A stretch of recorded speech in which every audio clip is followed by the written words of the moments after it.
We are blessed to have Mimi Greenwood Knight as our speaker today. When she is not gathering eggs from her chickens and growing her own food, she is writing. I'm waiting for you to buy a cow and start milking too. I just want a cow. You want? Did you? Like most writers, she is more comfortable writing it than saying it. She doesn't do much public speaking, but she made an exception for me. I feel so honored and I'm very grateful. Mimi is a freelance writer with thousands of articles published in regional and national magazines, including Sesame Street, Parents, Campus Life, In Touch Magazine, Inside New Orleans, and North Shore Living Magazine. She also has 50 plus essays in more than 30 anthologies, including the popular Chicken Soup series and Cup of Comfort series by Simon & Schuster Publishing. We will have a question and answer session after her presentation, so if you have any questions or comments, wait until she's finished and wait till I can get over here with my little tiny mic so we can get your question recorded, because I do put this audio in the newsletter for the members who could not make it or live too far away. We do have some out-of-state members. So, Miss Mimi, thank you so much for coming today. Thank you for asking me. And thank y'all for being here on a Saturday morning. I found these name tags that I think belong to y'all. So I'm just going to read them out since I don't know everybody's names, and just tell me if this is your name. Procrastinator Pat. Is anybody? Is that you? Okay, here's your name tag. Long-winded Wanda. That would be you. Oh, I gave you two. Okay. Oh, run-on sentence Rita. Anybody? No, she didn't make it today. Grammar Nazi Nell or Ned. Grammar Nazi back here. I get accused of that, and I only do it in my head. I never do it verbally. Comma Happy Kathy. Anybody? Okay. Missy the Misspeller. You're so honest. That's why we have spell check. Carpal tunnel Carl or Carla. Carpal tunnel. Anybody? No. How about ADD Anna or Al? That's me. ADD right there. Okay. Facebook Frida or Fred. Nobody's tempted like I am. That's you, Facebook. They say that being a writer is 94%. No, it's 6% talent and 94% not being distracted by the internet. That's me. Logophile less. Any word lovers? No. Tori the storyteller. And Rock on Tour Ron. They didn't make it today. Okay. Well, Tina asked me, like she said, she asked me to speak, and I started writing so that I could tell my stories without having to speak, so I could write them down. But it's funny because right before you asked me, we had an evangelist speaking at our church, and he was talking about how so few Christians will share their faith. That people think, well, I'm not a preacher, I'm not an evangelist. But the point that he was trying to make is we all have one story that we can uniquely tell, and that is, what has Christ done in my life? You're the one who can tell that story. So Tina asked me that right afterwards, and I thought, well, I'm not a writing teacher, but I could tell you what writing's done in my life, and I could tell you all the mistakes that I made and the lessons that I've learned from them. So that's what I'm going to do. So my story, I guess my story starts in the fact that I was the 11th of 12 kids. So I didn't get a lot of parenting. I had wonderful parents, don't get me wrong, wonderful devoted parents who worked their fingers to the bone to send us all to Catholic school. But nobody really asked me, like, don't you have homework? So I basically didn't do it. And nobody was there to say, isn't this exam week? Shouldn't you be studying? So I just didn't really study. So I was a C student. I kind of coasted through. My husband and I watch Jeopardy now, and y'all, I don't know geography in Louisiana, much less anywhere else. I don't know history. I don't know math. But there was this subject called English that, for whatever reason, I was good at that. And as a kid, I didn't feel like I was good at very much. And then God sent me a teacher in junior high and a teacher in high school that were just phenomenal teachers. And they happened to be my English teachers. Now, I may have had phenomenal math teachers and it went over my head. I don't know. But Mrs. Sevis, Elena Sevis, was my English teacher in junior high, and Patrice Cedar in high school. She was right out of college, so she was probably 4 years older than I was, at that point in high school. But they both taught creative writing, and they both encouraged me. And I just wasn't getting a lot of encouragement academically, and I didn't have a lot of things that I thought I am good at this thing. But when I would do my writing, I thought I'm kind of good at this, right? So that's what I took away from that. Well, then I went on, I did a little college, but I'm extremely ADD. So college was a challenge. I majored in elementary education. I didn't go very far. Got my MRS. Um, and I went into sales. Well, that was something else that was good. I was very good at sales. So I sold advertising for the Times-Picayune. And I sold advertising for the Yellow Pages, traveled all over the state. My daddy was a salesman, and like I said, put 12 of us through Catholic school, so he was an extraordinary salesman. So I was good at that. Well, then we decided to have kids a little bit late. I was 30, my husband was 40. So we said, let's do this right. I'm going to quit my job. I'm going to stay home. And I was not a Christian at the time. And I hear people say, money was my God, fitness was my God. Well, parenting was my God at that time. I read every parenting magazine I could get my hands on. I read every parenting book. I eventually became president of the Parenting Center on the North Shore, which is a nonprofit group over there. And I wanted to do this the best I could. I had these 3 kids. We had 3 kids really, really fast, and then we closed the factory. And then God has a sense of humor because 8 years later we adopted a baby. So we weren't really through. We just thought we were through. But I wanted to get it right. And when you have kids, you tell them, you can be anything you want to be. You can do it, and you mean it. You can do it, and you have no limitations. Well, when my kids were 5, 3, and a baby, I was just talking to myself one day, and I said something like, oh, I always wanted to be in magazines. I always wanted to get something published in a magazine or something. I don't know if I meant it or not. And my little Molly said, Mommy, you can do anything you want to do. And I thought, no, honey, you can do anything you want. I have all these limitations, right? I wasn't a good student. I'm not smart. I had all these limitations in my mind. But here were these, she had these little glasses. She was the cutest thing. And she's looking up at me. And I thought, she's going to do what I do, not what I say. So I decided to make a show of trying to get published in a magazine. Still didn't think it would happen. But I had these 2 little girls, 5 and 3, and then our son was a baby. And I thought they need to see that Mommy believes this, even though Mommy didn't really believe it at the time. So now I'm a stay-at-home mom. We had, basically, my husband and I had identical income. So when I quit working, we cut our income in half and then increased our expenses, by having kids. So to say that I had no disposable income, I had no disposable income. So I made a proposal to my husband. Now, this was about the year 2000, so it was before home computers, or at least in my house, it was before home computers. So I made a proposal, and I said, I'm going to need letterhead. I'm going to need postage. I'm going to need, big envelopes, whatever the things I figured out I would need to start trying to get into magazines, start proposing things to magazines. So I brought my husband this very official-looking proposal, and he accepted it, and he gave me the money to start my writing business. So I had actually been writing essays at the time about parenting because it was so much. It was overflowing. I had to do something with it. So I was writing it down. And to tell you how little I knew, I was writing essays, but I didn't know that's what they were called. I didn't know that thing that I was doing had a beginning and a middle and an end, and a little humor to it. I didn't know what to call it. So I started, at the time I was reading Parents Magazine. And when I say I was reading it cover to cover every month and just devouring it. So I started sending these stories off to Parents Magazine. And I didn't tell anybody what I was doing except for my husband. Well, one night I was having coffee with a friend, and I thought, I got to tell somebody. So I told her what I was doing, and she said, get in my car. So we got in her car, and she drove me to Books A Million, and she got me a copy of The Writer's Market. It was about that thick. I didn't bring a copy because I always give my copies away. But it was, I remember it was $50.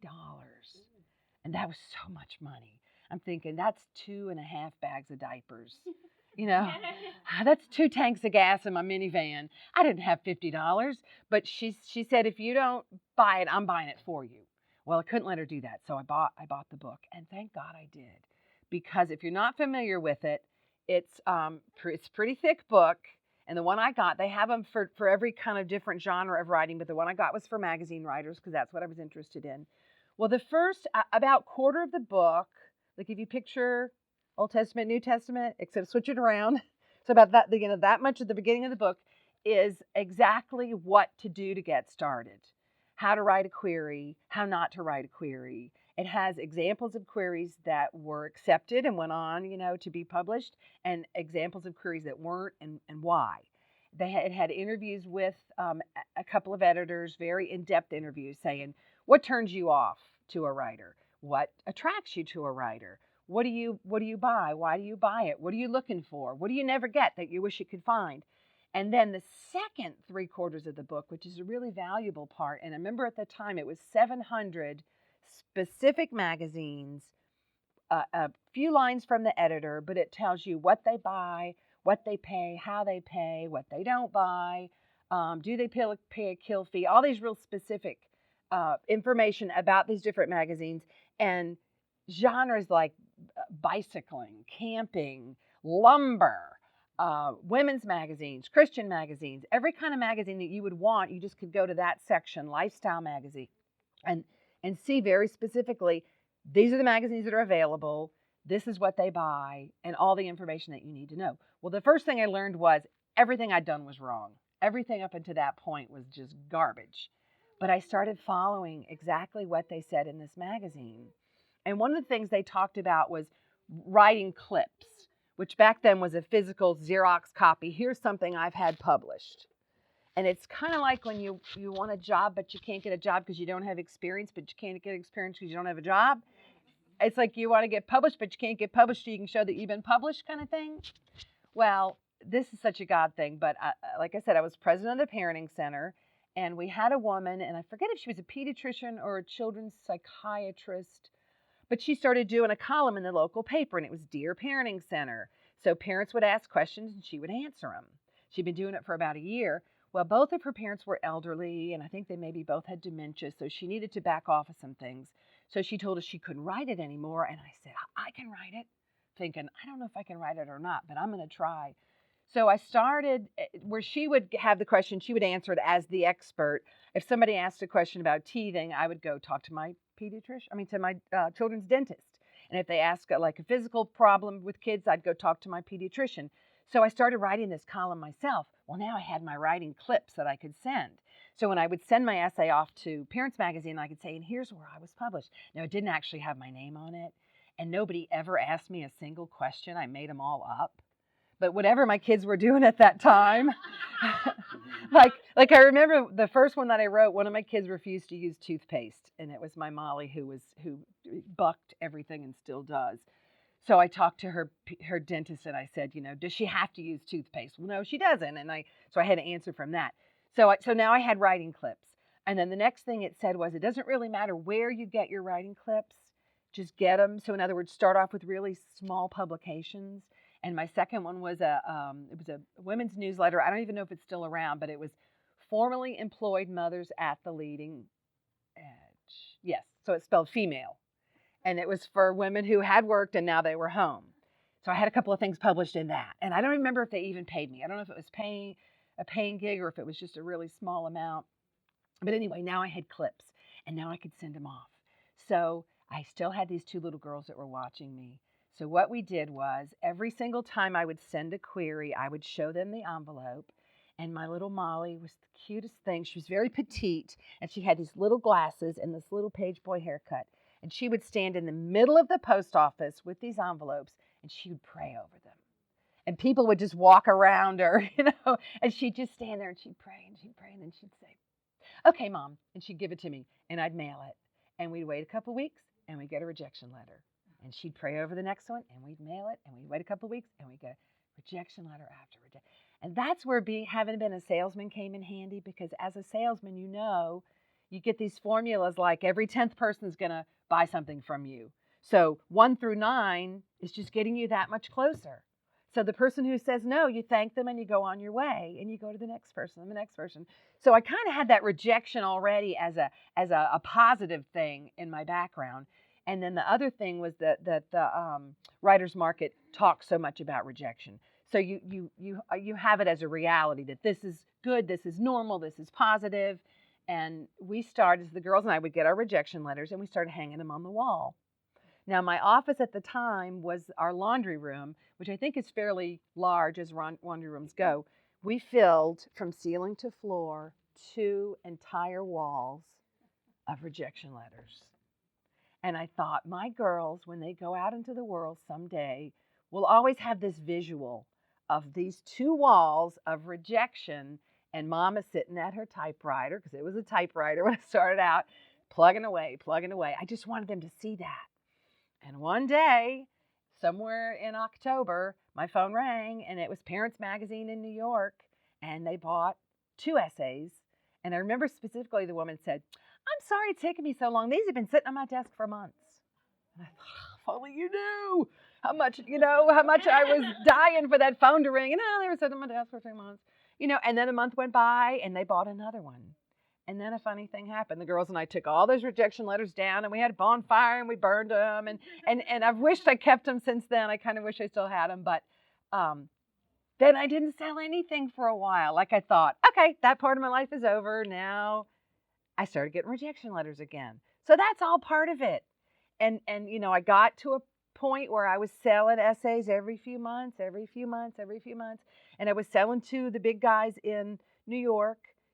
I was used to making no money. So when I got a check for $2,000, that might have been $2 million. To me, that's what it felt like. And then after a few years of doing that, one of the editors up there called me, and again, no internet. So she called me on the phone and said, "Are you interested in writing articles?" I don't know. So I tried that. And then I started writing articles for parents, for American Baby, for Working Mother, Sesame Street Parents. I became a pretty frequent contributor to them and to Parents for about 10 years for both of those. And I was in the trenches with the kids, so it was perfect timing. And it allowed me to stay home. I could still go on field trips. I could still, do all those things. I could drive my babies to school. I could pick them up. But still, I felt like I was contributing financially at home. So now when anybody asks me, and I'll have a lot of people say my daughter is studying journalism, my son, wants to be a writer, whatever, I'll say, when's their birthday? Get them a copy of Writer's Market. Nowadays, you can actually get a subscription online. So you pay for 1 year and you have access to their website for a year. And I would think that that's better because all that information from the editors is going to be updated. So, if it's 6 months old, 8 months old in the book, it would be updated online. What I did, back in the day when I was buying it pretty frequently, I would buy it every other year because that $50 was still a lot. I think it's actually only like $30 now. It got cheaper, but it was still a lot. So I would buy it every other year. And then again, I was calling and I was mailing things off. There was no internet. So one of my favorite examples of irony was I called Parents Magazine one time and I said, "Is Heather Gowan still editing the Working Mother page?" And she said, "No, she quit when she had her baby." I thought that was kind of ironic. So I made some notes kind of on advice I would give if you want to approach a magazine and how to go about that, and then some different advice on what to do once you get an assignment. So that was my first advice, obviously, is the writer's market is a great place to start. But where do you want to pitch your stories? So, they say in writing, write what you know. And that's great advice when it comes to trying to get into a magazine. So I was reading Parents Magazine. That's where I went. The other magazine that I was reading and still read is Country Living. It's kind of like Southern Living, but a little more country and a little more small scale. I still to this day have nothing in Country Living magazine, and I've proposed to them umpteen different times. That just didn't work out for me. But write what you know. So if you love golf, write a story about golf. If you love needlepoint, write a story about needlepoint. The other side of that is I actually, Tina alluded to, I have a little hobby farm on the North Shore, and I am the worst gardener you've ever met. I have chickens now. I went out this morning. One of them was killed last night. I'm not real good at that. Um, and I got my bees about a year ago, and I'm the worst beekeeper you've ever met. But guess what? You can write stories about being a terrible gardener. You can write, essays really. And I just had one come out in Living Magazine, which is in Texas, all over like Houston, Dallas area. I wrote a story about what a terrible gardener I am, and then going into beekeeping, what a terrible beekeeper I am. And this morning I opened up my email and I had a message from my editor saying, this reader wrote in and he wants you to call him. He has some questions about beekeeping. I thought, did you read it? Did you read how I'm not good at this? And would I call you and answer your questions, right?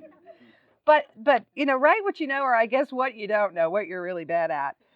Each of us has a unique story that we can tell. Every single person in this room. So I'm 11th of 12 kids. I can write about what it's like to be from a big family. We adopted our youngest child. I can write about what it feels like to be an adoptive mom. And then, he starts showing some interest in writing. He's 16 now. So as he gets older, he can write about what it's like to be an adopted child. One of our daughters, actually, when she was 12, was published in Walmart has their own like in company magazine, and she wrote an article because we got Jonah at Walmart. When they called to say we knew we were getting a baby, but we didn't know like between birth and 3 years old. So we had a crib, but that's all we had. And they called to say we have a 1-year-old boy. It's the weirdest phone call I ever got. We have a 1-year-old boy entering the system. Do you want him? I'm like, did you just call me and offer me a human being? This might be the weirdest phone call I've ever gotten. But my next thought was, I don't have diapers, I don't have clothes, I don't have anything for a 1-year-old baby. And she said, don't worry about it. We'll meet you at Walmart. We'll get everything you need. So I went into Walmart with 3 kids and I left with 4 kids. So I might be the only person who got my baby at Walmart. So my daughter wrote an article about getting her brother at Walmart, and they published it in the Walmart magazine. Okay, that's her unique story. Nobody else has that story.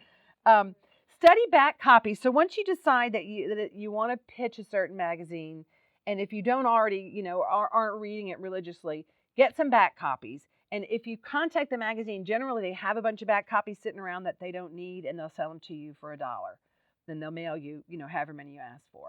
What I do is I get on Facebook, because I'm a big Facebooker, and I just say, hey, anybody got back copies of Ladies Home Journal?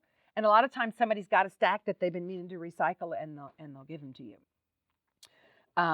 I talked about starting small. You can also get online and just Google call for submissions, and you'll see who's calling for submissions, who's looking for submissions. And there's certain websites that'll gather all those together for you. Like one of them is Writer's Gazette. And I love Writer's Gazette because not only does she give you a list of, who's calling for submissions right now, but she'll also, for a very minimal fee, she'll give you a little writer's page. So when somebody Googles your name, it'll go to that page. And then once you have some writing clips, you can start putting it on there. I think mine's very outdated because I looked at it the other day and all the links I went to were like expired. So I need to update mine.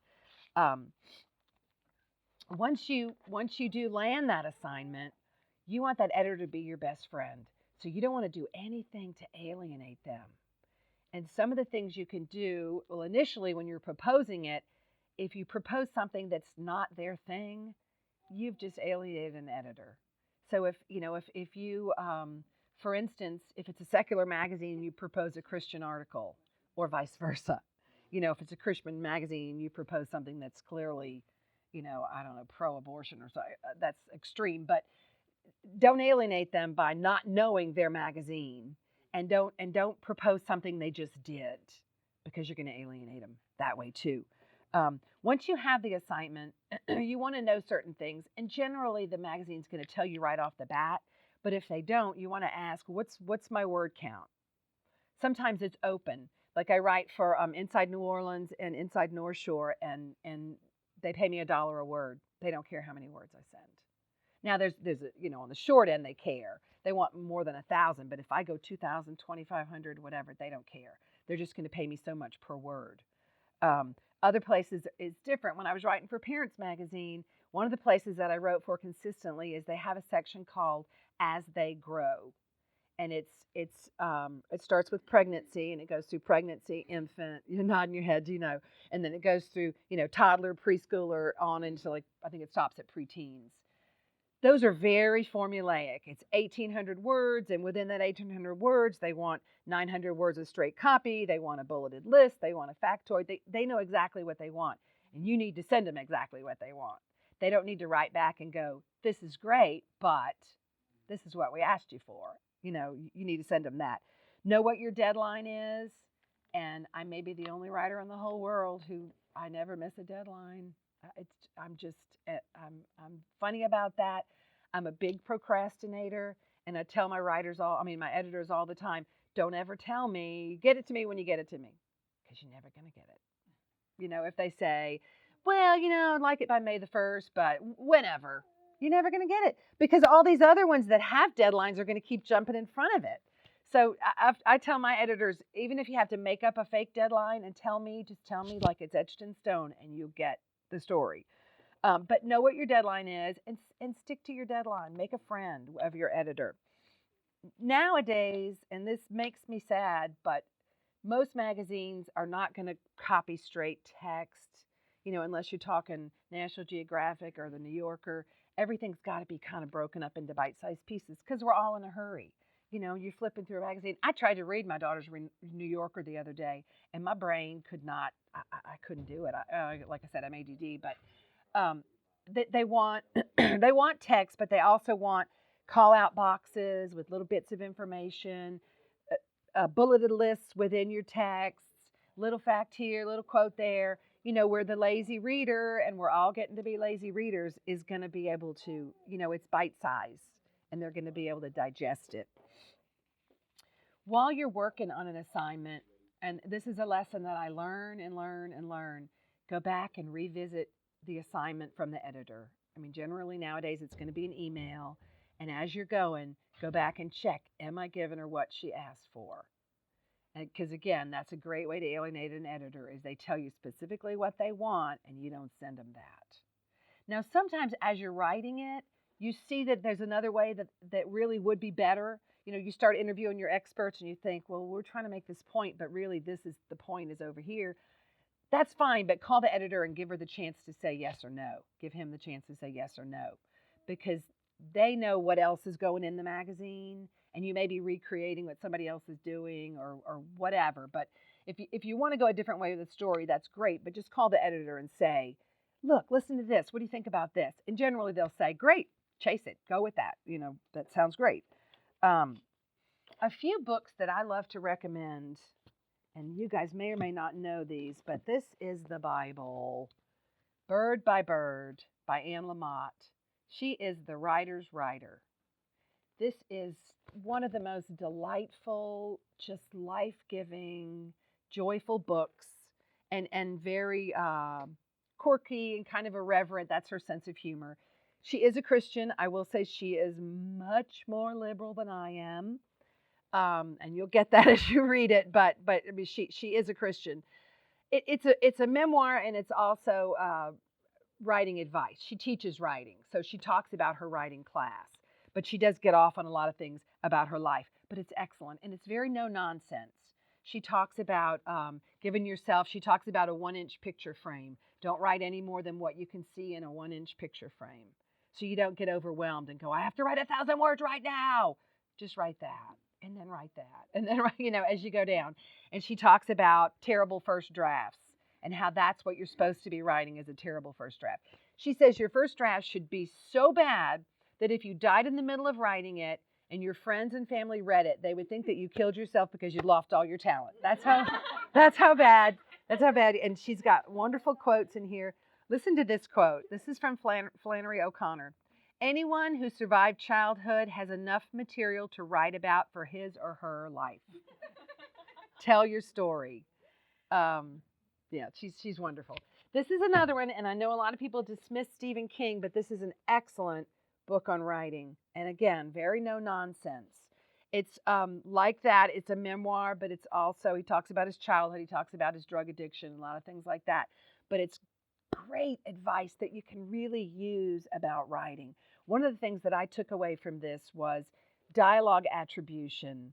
Don't say Tina gushed or, Ingrid bellowed. Just say said. Always say said when you're attributing dialogue to anybody, and let the words tell them how they said it, or let the action tell them how they said it. Just a little piece of advice, but for me it really rang true. He also talks a lot about say what you got to say in as few words as possible. She talks about people sit down to commit the act of writing. Don't commit the act of writing. Just say it the way you would say it if you were talking. Um, Your vocabulary may be where you want it to be. Mine was not. And in my 40s, I was very much aware that I wanted to have a larger vocabulary. So while my kids were taking piano and ball practice and all those things, I would sit and I found this.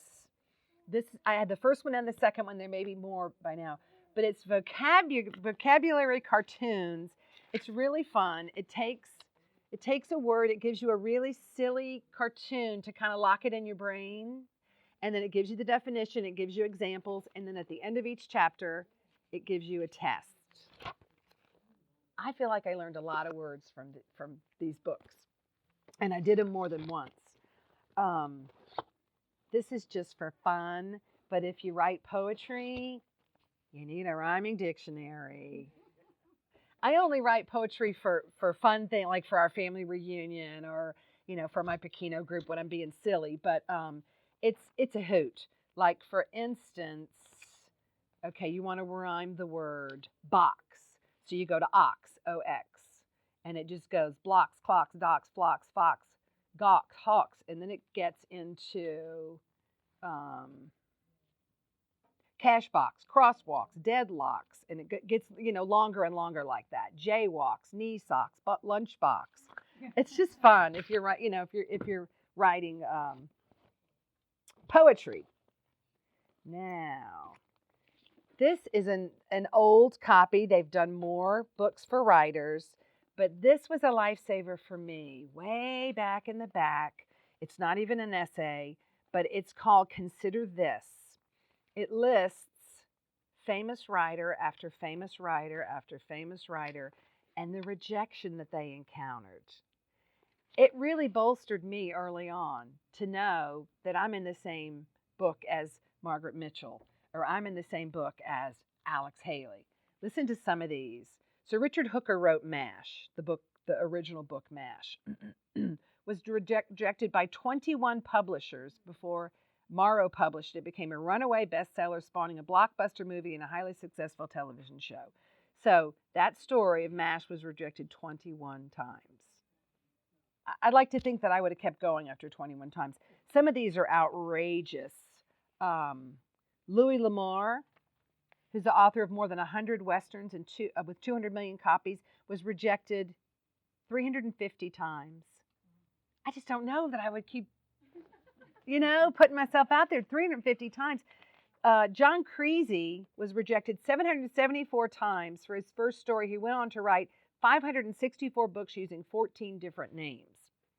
Julia Childs, and y'all might have seen the movie Julie and Julia. It talks about that. This is one of my favorite. Anybody know who Theodore Geisel is? Dr. Seuss. To Think That I Saw It on Mulberry Street was rejected 27 times by 27 different publishers. The 28 publisher Vanguard sold 6 million copies, and all of his children's books have sold 100 million copies. And I'm sure it's more than that because this is a fairly old book. Just on and on, page after page after page. Leo Tolstoy, Woody Allen, Louisa May Alcott, Rudyard Kipling. That's my favorite because I'm a big Rudyard Kipling fan. He received a letter from an editor that said, "I'm sorry, Mr. Kipling, you just don't know how to use the English language." Right? And where's the Woody Allen one? Woody Allen, oh, here it is. Flunked out of motion picture production school at New York University and the City College of New York. He also failed English at New York University. Malcolm Forbes, just on and on and on. That really helped me to know that, my little 2 walls worth of rejection letters was nothing compared to some of these guys. One thing I didn't mention when I was saying, when you receive an assignment that you want to know what the editor wants, most magazines are going to have a style book, and this is just one. Now, I used to get an actual book in the mail. Now they just send you a link on an email. But this is one of the magazines I write for quite a bit in Texas, and that's their style book. So the thing about a style book is it's not about what's right and what's wrong. It's just about making everything consistent within their magazine. So a lot of magazines will use the AP, the Associated Press style book. So if they tell you that, then you can Google Associated Press style book and know what they want. It's little things like the Oxford comma, the serial comma, which is the comma after a conjunction. Do they use it? Do they not?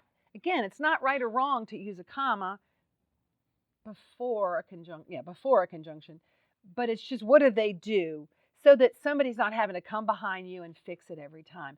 And I actually just recently had an editor say to me, my copy editors love you because they have to do very little to your work. So I thought, yes, that it's true. That advice is true. Now, would they still buy things from me if they had to clean it up? Probably, maybe. I don't know. But I don't want to take a chance. And I tell you what, I never, ever turn anything into an editor that I don't say, thank you for trusting me with this. I never want to get so cocky that I think, well, of course they trusted me with it. You know, I got thousands of articles in print. I never want to be that person. I always want to be thankful for that one more assignment, and let them know that you appreciate them. And grease the wheel a little bit. Mardi Gras time, all my editors get king cakes. Christmas time, they get a little Cajun Kringle. That doesn't hurt. Plus, it's tax deductible. Um,